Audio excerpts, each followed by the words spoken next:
السلام علیکم ورحمۃ اللہ وبرکاتہ نحمدہ ونصلی علی رسولہ الکریم اما بعد۔ ایک نصیحت میری سن لیجئے کہ کچھ ایسے آدمیوں کی ضرورت ہے جو دین کا کام کریں صرف اللہ کے لیے اور کوئی غرض نہ ہو، تو انشاءاللہ ساری دنیا میں اللہ تعالیٰ دین پھیلا دے گا۔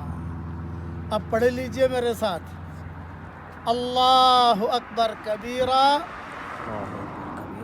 والحمد للہ کثیرا وسبحان اللہ بکرۃ واصیلا۔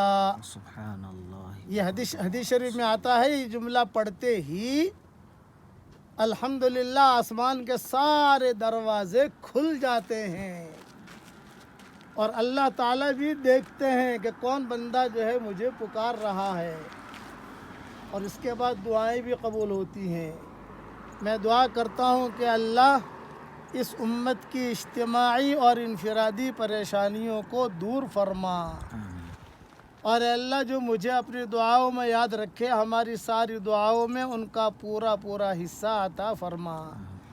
اچانک کا خیر ہم سب کے لیے مقدر فرما، اور اچانک کے شر سے عافیت سے تو ہماری پوری حفاظت فرما۔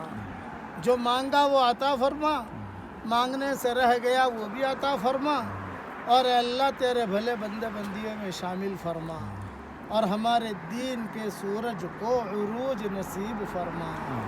آمین آمین۔ پڑھ لیجئے، پڑھوا لیجئے، جتنے لوگ پڑھیں گے آپ کو ثواب ملے گا، اور یہ جو میں پڑھا رہا ہوں وہ اللہ تعالیٰ اسی کو توفیق دے گا جس سے اللہ محبت کرے گا۔ اللہ اپنا یاد کرنے کی توفیق اسی کو دیتا ہے جس سے اللہ محبت کرتا ہے۔ بس آخر میں دعا کرتا ہوں، ٹھنڈی بہت ہے جہاں ٹھہرا ہوں، اللہ تعالیٰ ہم سب سے راضی ہو جائے۔ آمین۔ وآخر دعوانا ان الحمدللہ رب العالمین۔